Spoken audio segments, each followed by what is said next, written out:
بسم اللہ الرحمن الرحیم الحمد للہ وکفا وسلام علی عباده الذین اصطفى اما بعد اللهم صل وسلم وبارک علی سیدنا محمد وعلى آلہ واصحابہ کما تحب وترضى عدد ما تحب وترضى۔ میں آج کی مجلس میں صحابہ کرام رضوان اللہ علیہم اجمعین کا ایک واقعہ جو حضور اقدس صلی اللہ علیہ وآلہ وسلم کے دور میں صحابہ کرام کے ساتھ پیش آیا، اس کو بیان کرنے لگا ہوں۔ صحابہ کرام رضوان اللہ علیہم اجمعین محاذ پر گئے ہوئے تھے۔ سیدنا حضرت جابر رضی اللہ تعالیٰ عنہ سے مروی ہے، فرمایا کہ ہمیں رسول اللہ صلی اللہ علیہ وآلہ وسلم نے بھیجا جہاد کے لیے، اور ہمارا امیر حضرت ابو عبیدہ بن جراح رضی اللہ تعالیٰ عنہ کو بنایا، اور ہمارا یہ لشکر قریش کے ایک قافلے کو پکڑنے کے لیے گیا تھا، اور ہمارے پاس ہر کسی کا جو راستے کا توشہ وغیرہ تھا وہ ہر کسی نے اپنا خود اٹھایا ہوا تھا۔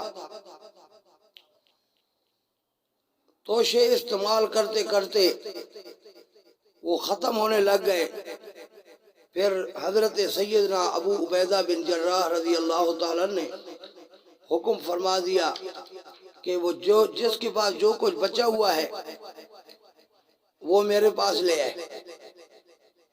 آئے تو پھر وہ ایک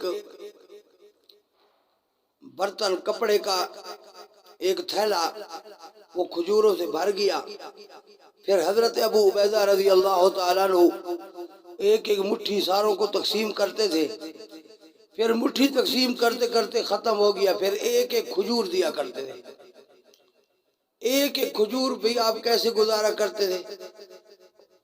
فرماتے تھے کہ حضرت جابر فرماتے ہیں کہ ہم ایک ایک کھجور کو چوستے رہتے تھے جیسے بچہ چوستا ہے، بس سارا دن اسی پر گزارتے تھے، چوس کر پانی پی لیتے تھے۔ پھر جب بھوک نے ستایا تو پھر ہمارے پاس جو لاٹھیاں تھی اس کے ذریعے درختوں کے پتے جھاڑ کر ان کو پانی میں تر کر کے وہی کھایا کرتے تھے، اور سمندر کے ساحل میں چل رہے تھے، ہم اس لشکر کا پیچھا کر رہے تھے، قریش کے قافلے کا پیچھا کر رہے تھے، ان کو پکڑنا چاہتے تھے۔ ہم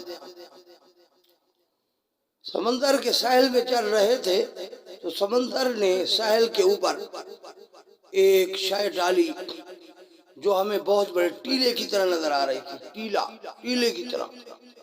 ہم اس کے پاس آئے تو وہ ایک جانور تھا جس کو امبر کہا جاتا تھا، امبر یعنی وہ مچھلی تھی۔ فرمایا کہ حضرت ابو عبیدہ رضی اللہ تعالی نے فرمایا کہ اللہ تعالی نے ہمیں یہ رزق دیا ہے، اللہ کے راستے میں آئے، ہم رسول اللہ صلی اللہ علیہ وسلم کے قاصد ہیں۔ شاید انہوں نے شروع سے مچھلی نہ سمجھا، انہوں نے فرمایا چلو تم مجبور ہو، بھوک میں مضطرب ہو، اللہ کے راستے میں ہو تو اجازت ہے کھاؤ۔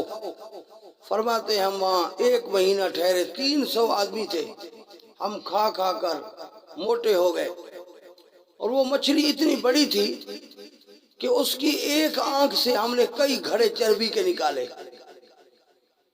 اور اس کا گوشت ہم اس طرح ایک بیل جتنا گوشت کاٹ لیتے تھے، وہ پھر کھاتے رہتے تھے، جب وہ ختم ہو جاتے تھے پھر ایک بیل جتنا گوشت اس سے ہم کاٹ لیتے تھے۔ ہم جو اس سے کاٹتے تھے وہ ایک ایک گوشت کا ٹکڑا بیل جتنا کاٹتے تھے۔ ایک دن حضرت ابو عبیدہ رضی اللہ تعالی نے 13 ساتھیوں کو بلایا، آؤ، اور ان کو جا کر اس کی آنکھ میں بٹھا دیا۔ اس کی آنکھ اتنی بڑی تھی کہ 13 آدمی اس کی آنکھ میں بیٹھے ہوئے تھے، اور اس کی پسلیوں میں سے جو اس کے اندر کانٹے ہوتے ہیں، ہڈیاں ہوتی ہیں اس کی، اس کو کھڑا کر کے اس کے نیچے سے بڑا قد کا آدمی اور بڑا اونٹ، اس بڑے قد کے آدمی کو بڑے اونٹ پر بٹھا کر اس کے نیچے سے گزارا، تو وہ اتنی بڑی تھی۔ ہم ایک مہینے تک کھاتے رہے اور پھر ہم نے اس کے گوشت کو پکا لیا، یعنی بھون لیا۔ بھوننے کے ساتھ اس کے گوشت کے ٹکڑے بہت سارے مدینہ طیبہ لے آئے، سرور عالم صلی اللہ علیہ وآلہ وسلم کے پاس لے آئے۔ تو آپ صلی اللہ علیہ وسلم کو ہم نے تذکرہ کیا اس کا، آپ نے فرمایا یہ رزق ہے جو اللہ نے تمہارے لیے نکالا ہے، اس کے گوشت سے کچھ بچا ہوا ہے یا نہیں؟ صحابہ کرام نے عرض کیا جی ہم نے لیا ہوا ہے، فرمایا ہمیں کھلاؤ۔